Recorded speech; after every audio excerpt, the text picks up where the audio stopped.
Hej të nderuar miqtë e mi, ja ku po ritakohemi sërish së bashku, këtë herë të ndalem pak tek Egli Tako. Po komentohen shumë lajme, po komentohen shumë ngjarje, Egli Tako vazhdon të ketë një sukses të jashtëzakonshëm. Është pjesë edhe e paneleve ku përzidhet si fytyra për ta grimuar, përzidhet si fytyra më e bukur shqiptare për t'i vënë atë grimin më të bukur edhe ta shndrojnë në yllin më të bukur. Domethënë Egli Tako po punon me intenzitet, po punon me dashuri dhe po punon me vullnet për të sjellur gjëra të bukura dhe për të sjellur vlerat që ajo në fakt ka. Por tema më e hapur virtuale që ka filluar që në momentin kur Ledion Liço, Sara Hoxha dhe Lori vendosen që të publikojnë promon e Big Brother VIP Albania që do të starton në dhjetor, duke mos e dhënë akoma datën finale, publiku ka filluar që të hamendsoj se kush do t'jetë vajza që do t'ulet në karige së bashku me Arbër Hajdarin. Domethënë, opinionistja ka filluar që të përflitet pafund për Big Brother. Përmenden emra të Angel Shkirës, përmendet emri Sara Gjordenit, përmendet emri e Egli Takos, por së fundmi përfshihet edhe emri i Luana Vjollcës. Luana Vjollca një mundësi për të qenë në rolin e opinionistes në Big Brother. Në fakt janë 4 emra shumë dinamik, 4 emra shumë të kundër njëra mes tjetrës dhe 4 emra që krijojnë një polemik të madhe, krijojnë një debat shumë të madh. Domethënë, krijojnë një pikpyetje shumë të madhe. Janë këto 4 emra që ne i duam, që ne i kemi parë në për kënde të ndryshme, për shembull Sarën e kemi pasur fatin ta shohim në këndin e, le të themi, të opinionistes apo në këndin e juris, në kompeticionet në të cilat Sara ka marrur pjesë, dhe kemi parë një gocë e cila është e drejtë për drejtë, e cila është domethënë goditëse, e cila di të bëj shumë virtualitet. Por në anën tjetër kemi parë dhe Egli Takon që është shumë emocionale dhe shumë emotive në emisionin e saj dhe sa paqësore do ishte Egli në Big Brother.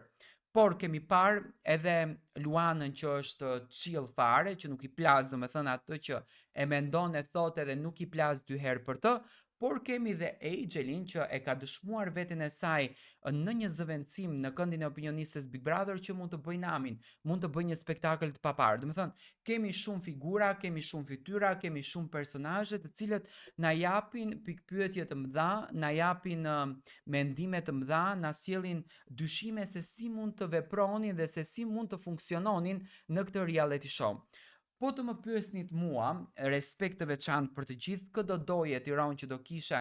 opinioniste, unë do të kisha përzgjedhur Angel Shkirën sepse më duket më e gatshme për të qenë opinioniste në këtë reality show, sepse mendoj që është pak më e qetë në vete, publiku nuk është se i ka qëndruar në stop mbi kokë, domethënë publiku nuk ja ka dhënë atë presionin të shohim se çfarë do të sjellën Angeli dhe mendoj që është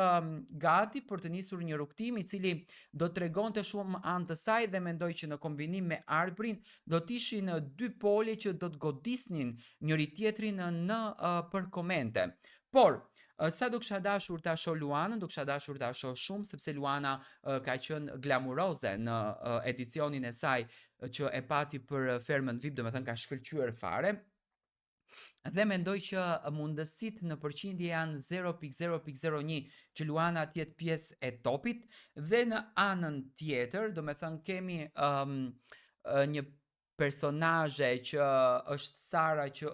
e ka lënë të hapur mundësinë për të luajtur rolin e opinionistes, por pikpyetja e publikut është a do të kemi rikthime të banorëve në shtëpinë e Big Brotherit. Tani nga eksperienca e Big Brotherit, sepse unë kam thënë Big Brother Albania është një hap para Big Brother VIP Kosovës sepse kemi një sezon më herët dhe i bie që do ketë një risi më të shpejt. Duke e njohur intelektin e Lorit, Sarës, Ledionit, mendoj që kapaciteti i tyre është aq i madh sa që di të bëjmë mrekulli dhe në këtë rast mendoj që Ledioni dhe Sara do bëjnë atë magjinë e bukur që do rikthejmë personazhe që publiku i ka dashur, po nuk ma merr mendja që do të jenë këto personazhet bumerang i vitit të kaluar që do të jetë përsëri në këtë reality show. Mendoj që do të jenë personazhe të dashur, por që kanë patur të bëjnë, domethënë, me vite të mëhershme që ndoshta edhe tek publiku shqiptar janë haruar. Që ta mbylli këtë pjesën, për mendimin tim, më adekuate, domethënë, do të ishte Exhel Shkira si opinioniste në Big Brother VIP Albania.